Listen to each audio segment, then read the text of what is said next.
देख रहे हैं लगातार रूस और यूक्रेन के बीच जंग जारी है और ट्रंप के तमाम बयान भी सामने आ रहे हैं, प्रतिबंध और टैरिफ भी लगाने की वो बातें कह रहे हैं। लेकिन इन सब के बीच पुतिन की भी तरफ से स्टेटमेंट सामने आ गए हैं, उनके प्रवक्ता के भी स्टेटमेंट सामने आ गए हैं कि ऐसा पहली बार नहीं है जब ये बैन लगाने के बाद ट्रंप की तरफ से कही गई है। चलिए अब इसी पर खास चर्चा करेंगे। हमारे साथ मेहमान मौजूद है, आपका सबसे पहले उनसे तारुफ करा देते हैं। Retired group captain VN Jha sir, जो कि डिफेंस एक्सपर्ट है, हमारे साथ इस खास चर्चा के लिए मौजूद है। सर, आपका बहुत स्वागत है। और देखिए, जिस तरह से लगातार देखा जा रहा है, लंबा वक्त है और अब फरवरी का महीना जो कि बेहद करीब है, 3 साल होने को है और ये कहा जा रहा था कि ये जो जंग है वो बहुत जल्द खत्म हो जाना चाहिए था, लेकिन अब पूरे 3 साल होने को है और अभी तक ये जंग नहीं रुक पाया है। डोनाल्ड ट्रंप जो कि सत्ता की कुर्सी संभाल चुके हैं, अमेरिकी राष्ट्रपति पद के अब पद पर बैठ भी चुके हैं, लेकिन अभी तक ये जंग कहीं से भी रुका नहीं है। इसके साथ ही तमाम प्रतिबंध लगाने की भी बात रशिया को कह रहे हैं, टैरिफ लगाने की भी बातें कह रहे हैं और अब पुतिन के भी प्रवक्ता के स्टेटमेंट सामने आ गए कि ऐसा पहली बार नहीं है जब ट्रंप के इस तरह के बयान सामने आए हैं।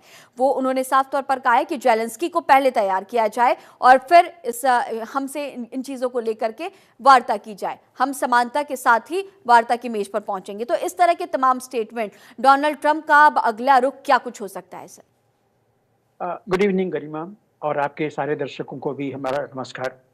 देखिए, जहां तक युद्ध के समाप्त होने की बात है, तो ये डिपेंड करता है कि रशिया और यूक्रेन दोनों यूक्रेन दरअसल कोई डिसीजन लेने के लायक नहीं है। वो दरअसल उसके पास में कोई ऐसी जादू की छड़ी नहीं है कि वो डिसीजन ले सके। डिसीजन इस वॉर में जो भी लिया जाता है रूस की तरफ से पुतिन और यूक्रेन या नेटो की तरफ से, ये अमेरिका लेता रहा है। तो अब अगर डोनाल्ड ट्रंप चाहते हैं कि ये युद्ध वास्तव में समाप्त हो, तो अमेरिका को ये डिसीजन लेना पड़ेगा। उनको दो टूक शब्दों में पहले यूक्रेन को बताना पड़ेगा कि आप ये युद्ध समाप्त कीजिए। बेशक इसमें गिव एंड टेक होगा, आपको टेबल पे बैठना पड़ेगा, आपको नेगोशिएट करना पड़ेगा और युद्ध को खत्म कीजिए।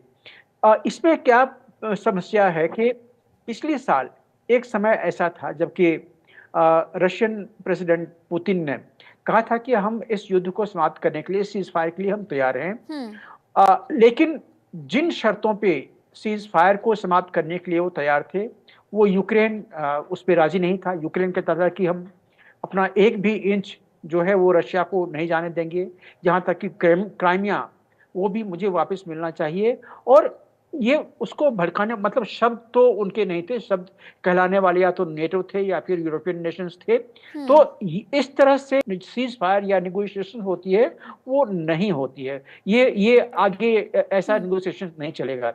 इसीलिए दोनों पार्टी को ये चीज समझ लेना है कि अब युद्ध जो उनके किसी भी काम का नहीं है, इससे नुकसान ही होगा। यहाँ पे एक दो चीज मैं आपको और बता दूं कि जहां तक जो जो सीज फायर है, रशिया का सारा ऑब्जेक्टिव जो है, जो कि वॉर से पहले 22 फरवरी की जो बात कर रहे हैं, 22 फरवरी 22 की, तो रशिया की जितने सारी शर्तें थी लगभग पूरी हो गई है। देखिए, उसने डोनबास के ऊपर में अपना कब्जा कर लिया है। उसने जो मारियोपोल था, वहां पे कहते थे कि नाजी टाइप के वहां पे आर्मी रहते हैं, उसको खत्म कर दिया गया है। वो स्टील प्लांट, अब वो स्टील सिटी ही नहीं रही मारियोपोल की, तो वो खत्म हो गया है। तीसरा जो उनका ये था, जो जो शर्त थी उनकी कि यूक्रेन नेटो का सदस्य नहीं बनेगा, तो नेटो का सदस्य नहीं बनेगा। और चौथा जो था कि क्राइमिया को मुझे लौटा दिया जाए। तो ये क्राइमिया का जो चीज है वो तो कभी इस पे एग्री नहीं होंगे। तो मोटा मोटी देखिए, अगर नेगोशिएशंस करने के लिए दोनों पार्टी तैयार हो, तो आज के दिन में वो टेबल है जहां के बीच में गिव एंड टेक करना पड़ेगा। और यहीं पे जो कर्स का जो एक छोटा सा भूभाग जो अभी यूक्रेन के अंदर में है, वो भी आता है, तो कर्ज को लौटाना पड़ेगा। इधर जो रशिया है वो क्षेत्रों को, जैसे जापोरिजिया है, जैसे जापोरिजिया के नीचे वाले जो भाग हैं, ये सब लौटाए जा सकते हैं एक सेटलमेंट के अंदर में। तो मुझे लगता है कि जिस भी दिन दोनों पार्टी जो है वो राजी हो जाए कि ये युद्ध को खत्म करना चाहिए, तो युद्ध फिर वो वहां से खत्म होने के लगभग कगार पे आ जाएगी और ये बंद हो सकती है। हाँ, इसमें एक अड़चन जरूर है, वो कि नेटो कंट्री जो हैं यूरोप में, ये अपना जो अपनी इनकी जो दुकान है, उसको वो बंद करना नहीं चाहेंगे, जिसमें कि वॉर मशीन्स आज के दिन में वो वहाँ से खरीद-बिक्री की जा रही है। तो ये ज़रूर एक अड़चन है ईयू की तरफ से, नेटो की तरफ से, जो कि यूरोपियन नेशंस में है। वो चाहते हैं कि ये युद्ध चलता रहे, इसमें उनके जो हथियार हैं वो बिकती रहे और ज़ेलेंस्की उनके हाथ का मोहरा बना रहे। हम्म। और इससे एक और चीज़ होता है कि नेटो से जो आर्म्स और फंड्स की जो फ्लो है यूरोप में, हम्म। वो कंटिन्यू रहेगी। आपको याद है आज से 5 साल पहले ट्रंप ने नेटो के अंदर में जो अपना इन्वेस्टमेंट था, अपना जो एड्स था, वो लगभग बंद कर दिए थे उन्होंने।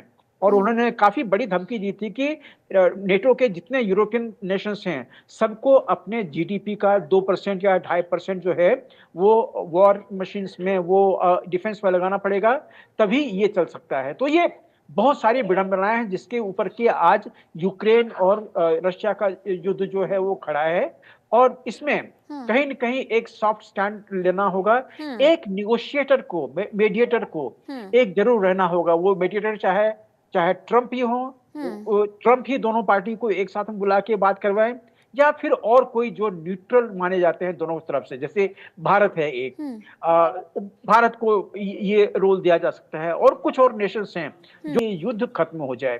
तो ये सारी चीज़ें हैं, अब इसमें देखिए आके कहाँ पे इक्वेशन बैठता है कि युद्ध खत्म हो सके। लेकिन अभी सांकेतिक संकेत जो ऐसा है कि ये युद्ध खत्म करने के लिए दोनों सीरियस हैं, पुतिन भी हम्म। और ट्रंप भी।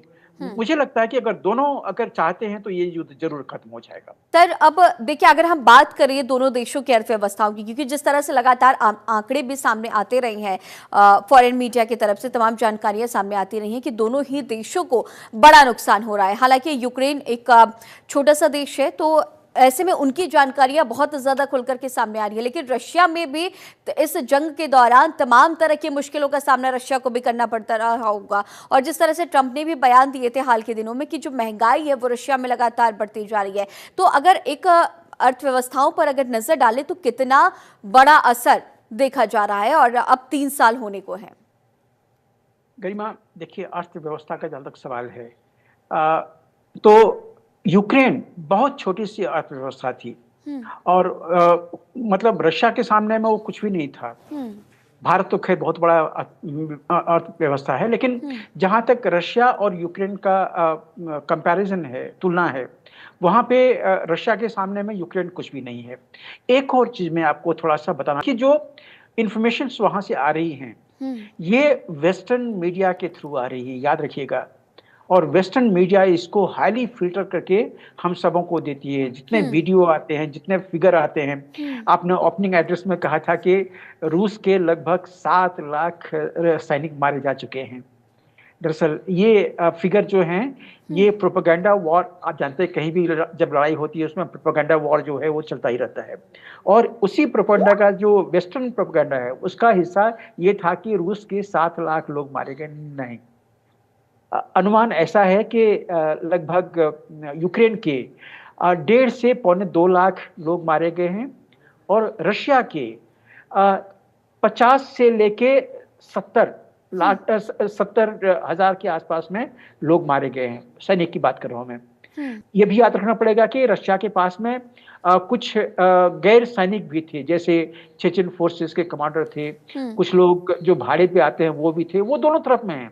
वो यूक्रेन के पास में भी ऐसे लोग थे, यूक्रेन के पास में आज भी हैं। आज तो मिडल ईस्ट से और भी जो वहाँ से फाइटर हैं, जिहादी हैं, वहाँ से आ रहे हैं। आपको याद होगा सीरिया में जब तख्तापलट हुई थी, तो सीरिया में यूक्रेन ने अपने गेहूँ भेजे थे कि उसके बदले में कुछ सैनिक या रिटायर्ड सैनिक जो हैं, मर्सनरी जो हैं, वो वहाँ से आके रशिया के खिलाफ में यूक्रेन की तरफ से लड़ाई लड़ सके। तो ये प्रोपेगेंडा वॉर है, ये फिगर पे मत जाइए। अब लास्ट में एक और चीज़ मैं कहना चाहूँगा हम्म। कि वॉर खत्म होने के लिए सिर्फ एक जो मानसिकता है वो चाहिए, क्योंकि इस वॉर से दोनों में से किसी को आज के दिन में गेन नहीं हो रहा है। हाँ, अगर हम्म। अगर लॉस गेन करें तो उल्टा यूक्रेन के ही जो ज़मीन है, वो आज के दिन में बड़े आसानी से हड़प लिए जा रहे हैं रूसी फोर्स के द्वारा, क्योंकि जितना इनका ईस्टर्न बॉर्डर है, डोनबास का पूरा आप ले लीजिए, चाहे लुहांस्क है, डोनेस्क है, ज़पोरिज़िया है, निश्चित तौर पर सर। मेरियोपोल, तो ये पूरे एरिया में रूसी सेना जो है आज के दिन में बड़े आसानी से आगे बढ़ रही है।